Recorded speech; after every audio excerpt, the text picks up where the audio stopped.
오늘 아침 우리에게 주시는 하나님의 은혜의 말씀은 욥기 29장 1절에서 25절까지의 말씀입니다. 다 같이 봉독하겠습니다. 욥이 또 비사를 들어 가로되 내가 이전 달과 하나님이 나를 보호하시던 날에 지내던 것 같이 되었으면 그때는 그의 등불이 내 머리에 비추었고 내가 그 광명을 힘입어 흑암에 행하였었느니라. 나의 강장하던 날과 같이 지내었으면 그때는 하나님의 우정이 내 장막 위에 있었으며 그때는 전능자가 오히려 나와 함께 계셨으며 나의 자녀들이 나를 둘러 있었으며 버터가 내 발자취를 씻기며 반석이 나를 위하여 기름 시내를 흘러내었으며 그때는 내가 나가서 성문에 이르기도 하며 내 자리를 거리에 베풀기도 하였었느니라. 나를 보고 소년들은 숨으며 노인들은 일어나서 서며 방백들은 말을 참고 손으로 입을 가리우며 귀인들은 소리를 그만이 그 혀가 입천장에 붙었었느니라. 귀가 들은즉 나를 위하여 축복하고 눈이 본즉 나를 위하여 증거하였었나니 이는 내가 부르짖는 빈민과 도와줄 자 없는 고아를 건졌음이라. 망하게 된 자도 나를 위하여 복을 빌었으며 과부의 마음이 나로 인하여 기뻐 노래하였었느니라. 내가 의로 옷을 삼아 입었으며 나의 공의는 도포와 면류관 같았었느니라. 나는 소경의 눈도 되고 절뚝발이의 발도 되고 빈궁한 자의 아비도 되며 생소한 자의 일을 사실하여 주었으며 불의한 자의 어금니를 꺾고 그 이 사이에서 겁탈한 물건을 빼어내었었느니라. 내가 스스로 말하기를 나는 내 보금자리에서 선종하리라. 나의 날은 모래같이 많을 것이라. 내 뿌리는 물로 뻗어나가고 내 가지는 밤이 맞도록 이슬에 젖으며 내 영광은 내게 새로워지고 내 활은 내 손에서 날로 강하여지느니라 하였었노라.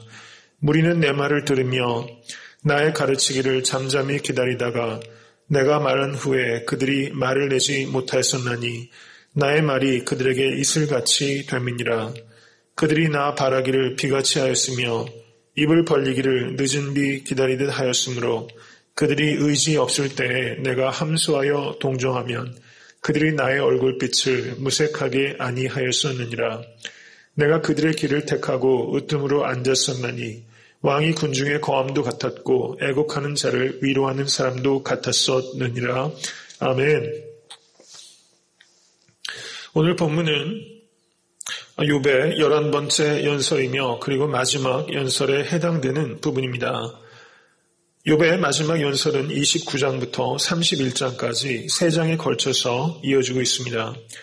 욥의 연설 중에서 가장 절정이라고 말할 수 있고 29장은 과거의 행복에 대한 욥의 회상이 기록되어 있습니다. 그리고 30장은 현재 겪는 불행에 대한 욥의 애통이 기록되어 있고 31장은 자신의 정결함에 대해서 욥이 마지막으로 단언하고 있는 부분이라고 할 수 있습니다. 욥의 마지막 연설 중에서 가장 핵심적인 단락은 31장이라고 말할 수 있는 것입니다. 오늘 나누고자 하는 본문 말씀 욥기 29장은 다음과 같은 구조로 이루어져 있습니다. 먼저 1절부터 6절까지는 하나님의 풍성한 축복에 대해서 기록되어 있습니다. 그리고 7절부터 10절까지는 욥이 사람들의 진심 어린 존경을 받았다는 것을 기록하고 있습니다. 그리고 18절부터 20절까지는 그와 같은 진심 어린 존경을 받게 된 배경을 기록하고 있는데 그것은 연약하고 소외받고 가난한 자들을 진심으로 도왔던 것을 기록하고 있는 것입니다.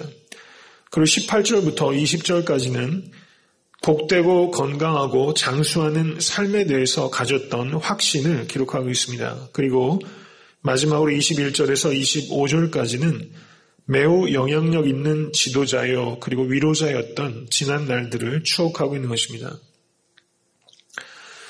오늘 본문은 이처럼 욥이 과거에 누렸던 그런 행복과 축복에 대해서 추억하고 있는 것입니다.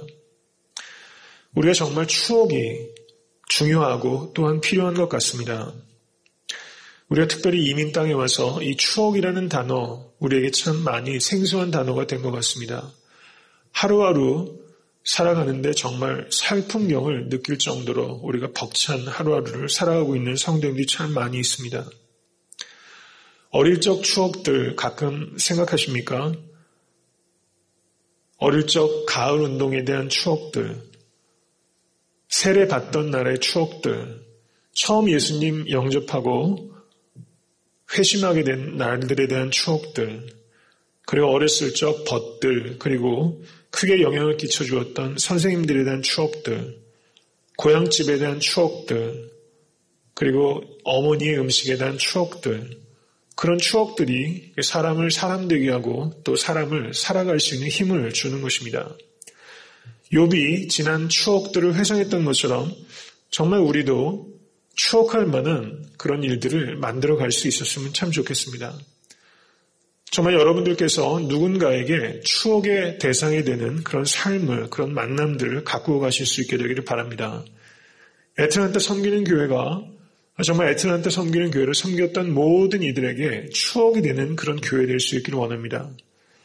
누군가에게 추억이 될 만한 그런 섬김의 삶을 살아갈 수 있다면 그것처럼 복된 인생이 어디 있겠습니까? 누군가가 여러분 때문에 그리고 애틀랜타 섬기는 교회 때문에 고난의 시간에 그 시간들을 추억하면서 새 힘을 얻으실 수 있다면 참 복되고 행복한 일이라고 할 수 있을 것입니다. 이제 정말 애틀랜타 섬기는 교회 성도님들께서 우리가 서로에게 정말 추억이 되는 사람이 되고자 그런 다짐을 할 수 있으면 참 좋겠습니다. 욥이 지난 일들을 추억하면서 첫 번째 행복의 기억으로 이야기하는 것은 하나님과의 추억입니다. 2절은 이렇게 말합니다. 내가 이전 달고 하나님이 나를 보호하시던 날에. 그리고 4절은 그때는 하나님의 우정이 내 장막 위에 있었으며 5절은 그때는 전능자가 오히려 나와 함께 계셨다. 이렇게 말하면서 하나님께서 함께 하셨고 그리고 그 하나님과의 관계가 아름다운 우정이었다는 것을 지금 추억하고 있는 것입니다. 하나님과의 친밀한 관계가 모든 축복의 근원이고 더 나아가서는 하나님과의 친밀한 관계 자체가 축복 그 자체라는 것을 깨닫게 될 수 있게 되기를 간절히 바랍니다. 특별히 이 새벽 제단을 통해서 여러분께서 하나님과 깊은 우정을 쌓으실 수 있게 되기를 바랍니다. 이 시간을 추억하시며 하루를 살아가실 수 있기를 바라고 또 새 힘을 얻으실 수 있게 되기를 바랍니다. 이제 7절부터 10절까지의 내용을 보시겠습니다. 욥이 나가서 성문회관에 나가거나 광장의 자리를 잡고 앉으면 욥을 보고 소년들이 숨었다 이렇게 말합니다. 이 소년들은 욥을 싫어해서 욥으로부터 도망한 것이 아니라 욥에 대해서 최고의 존경심을 가지고 있기 때문에 저들이 물러났다는 의미인 것입니다. 노인들은 일어나서 서며라고 말했던 것입니다. 일어나 서서 욥에게로 다가오고 방백들은 유지입니다. 저들이 말을 참고 손으로 입을 가리고 그리고 귀인들, 귀족들도 소리를 금해서 말소리를 죽였던 것입니다. 우리가 정말 진심 어린 존경을 받을 수 있는 삶을 살아가고 있는지 되돌아보게 됩니다. 어떻게 하면 우리가 서로를 진심 어린 마음으로 존경할 수 있겠습니까? 신언행일치, 믿음과 말과 행동이 일치한다면 이런 진심 어린 존경을 받을 수 있지 않겠습니까? 우리가 정말 애틀랜타 섬기는 교회 목사가 성도님들께 그런 존경을 받고 또 성도님들 간에 서로 간에 이렇게 진심 어린 존경을 하는 그런 교회로 우리가 가꾸어 갈 수 있기 위해서 기도하고 힘쓰실 수 있게 되기를 바랍니다. 이제 11절 이하는 17절까지는 욥이 이와 같은 진심 어린 존경을 받을 수 있었던 가장 본질적인 이유에 대해서 설명하고 있습니다. 12절을 보시겠습니다. 빈민과 고아에 대한 언급이 있습니다. 13절은 망하게 된 자, 14절은 과부, 15절은 소경, 절뚝발이, 16절은 빈궁한 자, 생소한 자, 이렇게 사회에서 가장 약자이고 소외받고 고독한 사람들에 대해서 망라하고 있는 것입니다.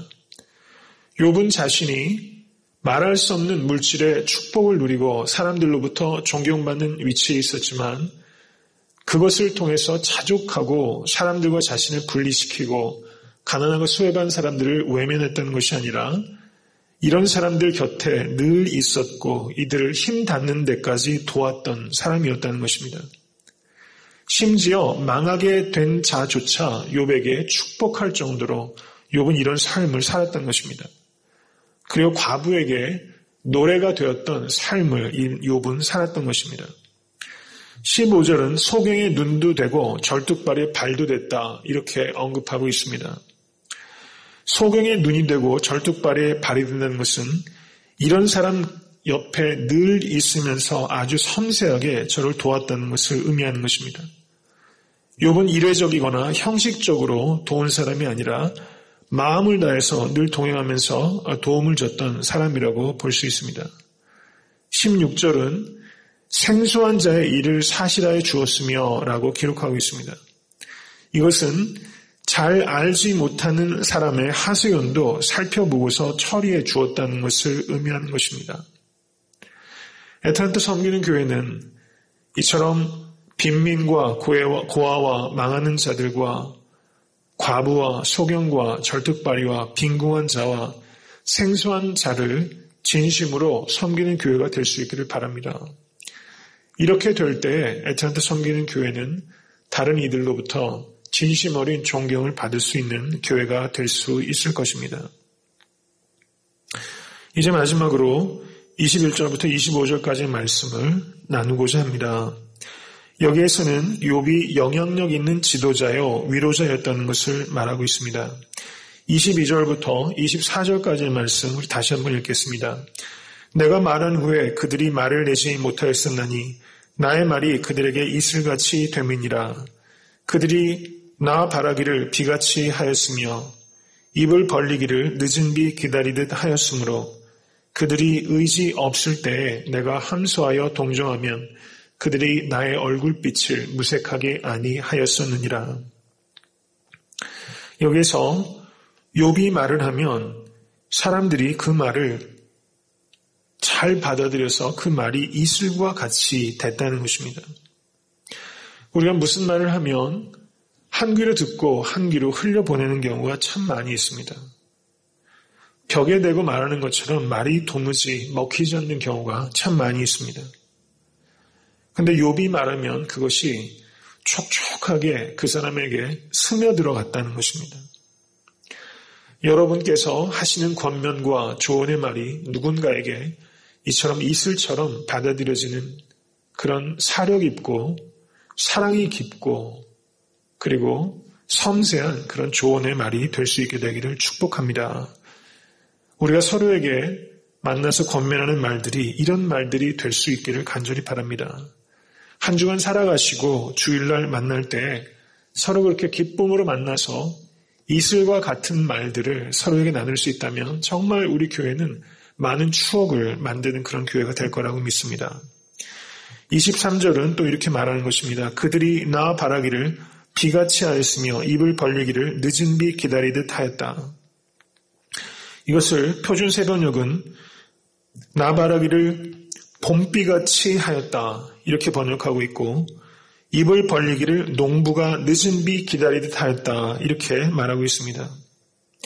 긴 겨울이 지나고 봄비가 오는 것이 얼마나 기분 좋게 합니까?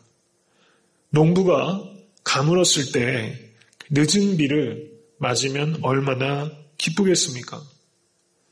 우리가 누군가를 봄비처럼 만나고 가뭄에 늦은 비 만나듯이 서로 만날 수 있다면 그 만남이 얼마나 기쁘고 복되며 또 추억이 될 수 있겠습니까?